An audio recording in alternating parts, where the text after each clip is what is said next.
All right, we up here in White Hills, Arizona. Me and RU tripping, and are going to take. Sheba. This is Sheba. This is her lazy days that she keeps us permanently on her property right now. And this, flip around here, right in the middle of her lot. And let me.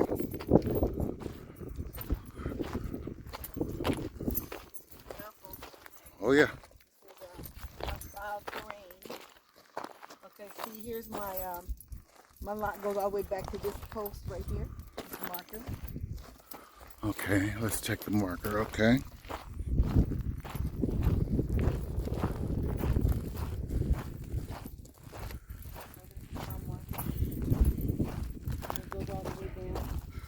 Okay.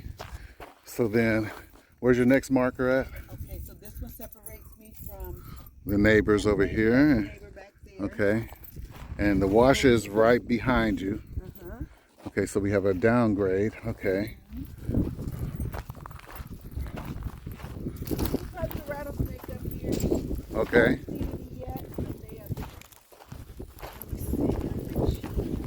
Okay, it's gonna be windy. Yep. Using my cell phone. Find my other marker. Okay, there it is. Is that right there? So, Okay. that's So where my land your land ends right ends, there. right there. Okay. That marker.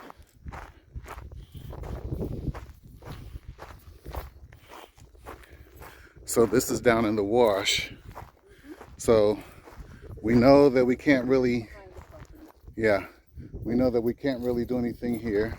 Yeah, And certainly can't plant any other plants besides the native plants.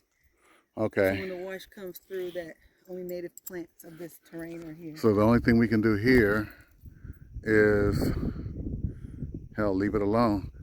Put all my accent, all my emphasis right up there where Right there where Sheba is right now. And then like even right here, like if I cleared this out, the wash would come this way, but it wouldn't disturb that, but that's still high enough land. Right, you're high enough, so you know that we know that you want to put the emphasis right where she is, and then just kind of move yourself slowly up toward the front. And yours is about the size of an Incredibox box right now. You're the size of an 8x20 right now on that lazy days. Yep. So that's right, because it is 8 feet wide, 19 feet long. 19, okay. 13 feet high. 13 feet, and the limit on a tiny home is 13'6" from the ground to the top of the roof. She's 10,000 pounds. Okay. You can see the horse print here. I have them on. You know, I don't have a fence up, so I don't care if they bring animals through here. I don't care. They have something wrong with race. Okay. But yeah, I have neighbors on that side, but I haven't seen them since I bought the land, come up here and scattered it out. But yeah, my property line goes all the way to the road, and like I showed you, the points back here. Okay. So I'm gonna walk around here, make sure I don't prick myself. Yeah. Because you'll walk past something and you'll think it didn't get me. It just got my pants leg, and then you'll find out later, yeah, it got me. Hostile terrain. So originally I had Sheba parked over here. Okay, so you're on a downgrade. It would work, but it's better right there. but it was leaning this way. Uh-huh. So I had to put her on level ground because I didn't want to put the stabilizers under her. I wanted to leave it like that. Okay. And so like when I stepped out of Sheba, I was like right here. And this particular bush here is one where they said the rattlesnakes like to live in. Okay. But rattlesnakes are good from the standpoint that there's lots They of mice eat mice. up here. So there's a lot of mice. They live up here. There's foxes. There's coyote. I can hear them at night sometime. There's bobcat, roadrunner, and rabbits. And, you know, I see them a lot of times, but I don't, you know, nature. Okay. And so over here, I don't know why, but I usually find myself on this side of my land instead of coming over here. But That's because you have a lot of shrubbery over here. yeah. And this a lot of the things that you're talking, a lot of them shrubs that you just talked about are over here. Yeah, there's a little lizard. There's a little lizard right there. He's got a big mama somewhere. Mm-hmm. So, yeah. And then if I come through here,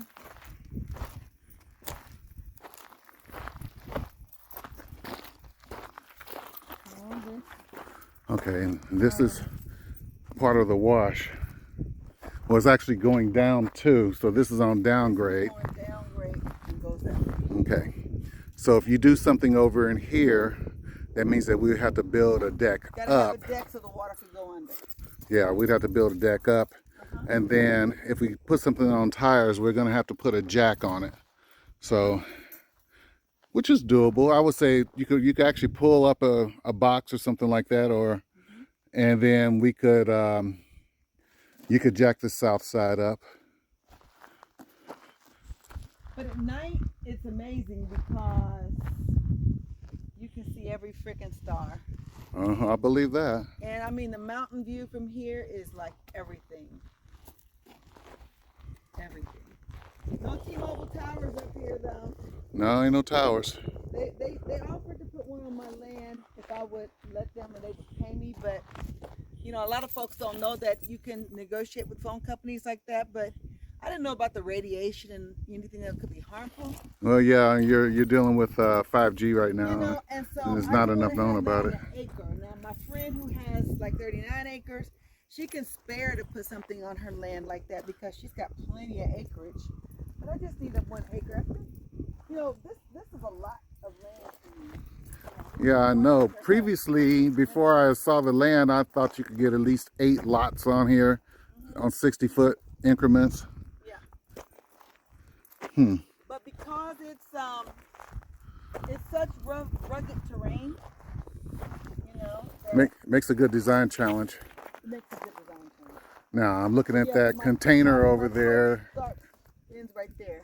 So like all the way down here is my property. Okay, so there's the post off in the distance. Okay. Yeah, right back here.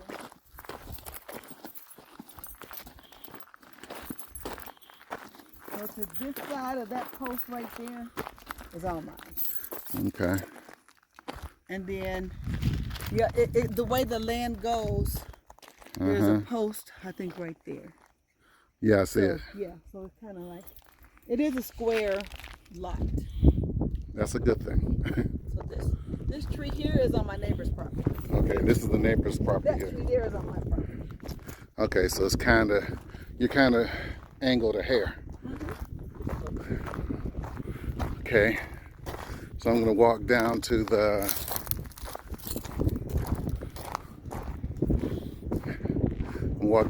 entrance.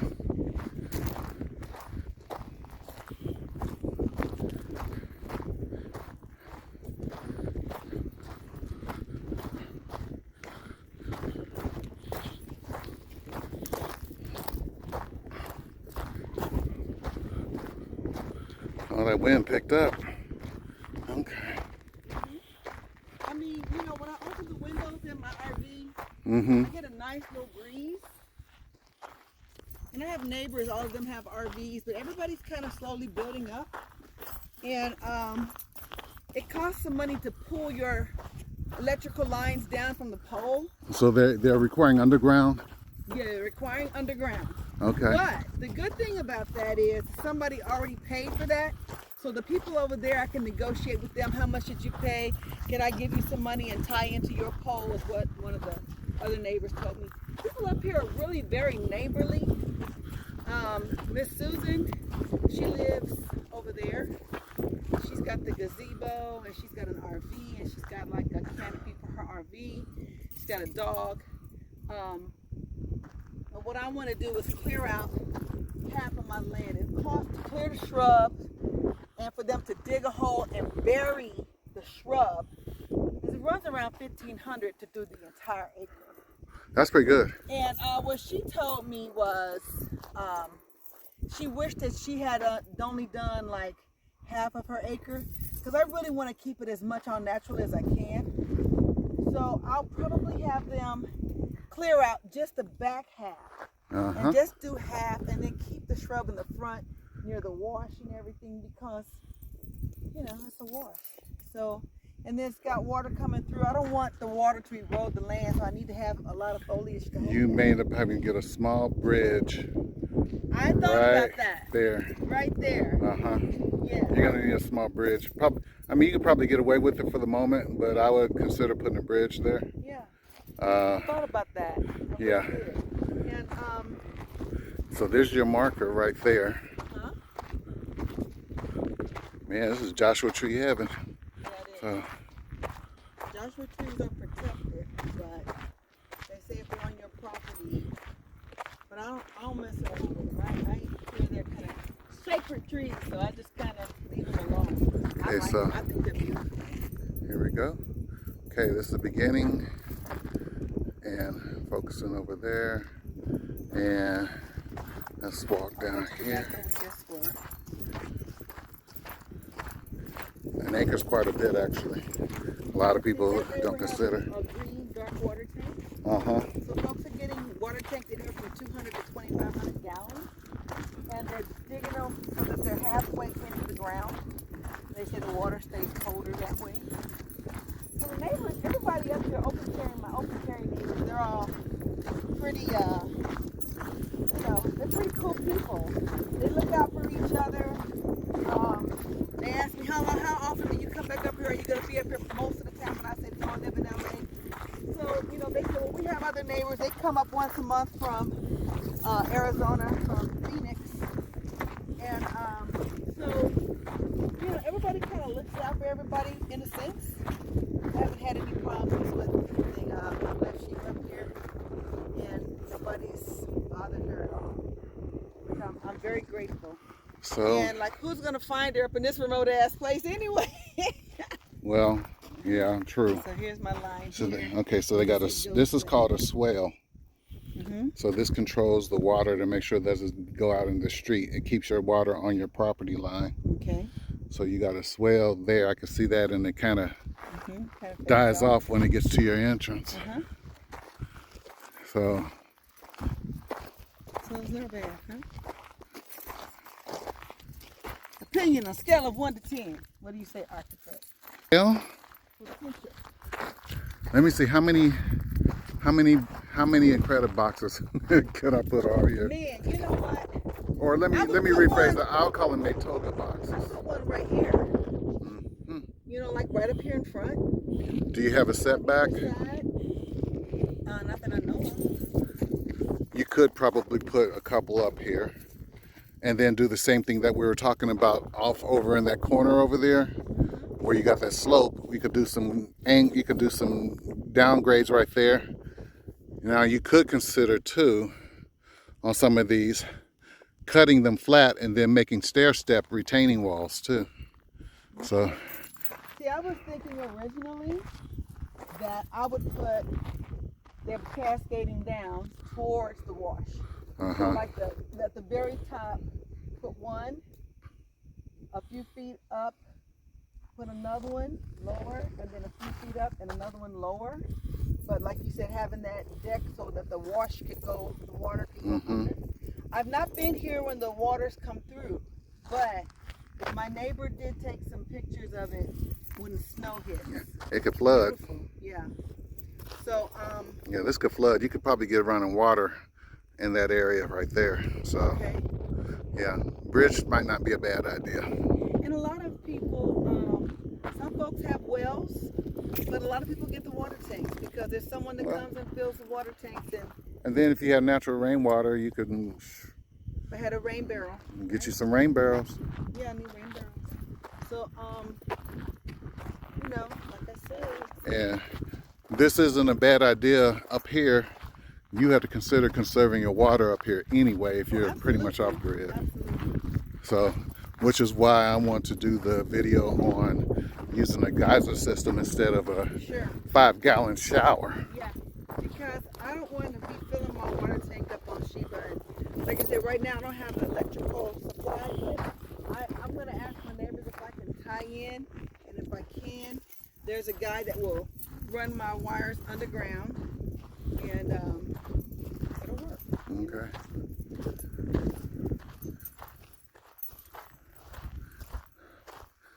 All right.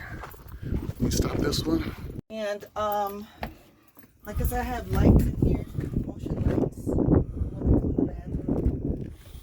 I left the ceiling open. I mean the open. Left the vent open. It doesn't look like it had too much though. I left the vent open, so that's not bad. I can see there's spider webs up here, but Yeah. nice little breeze still coming through there. And I left the bathroom window open too, so that's good.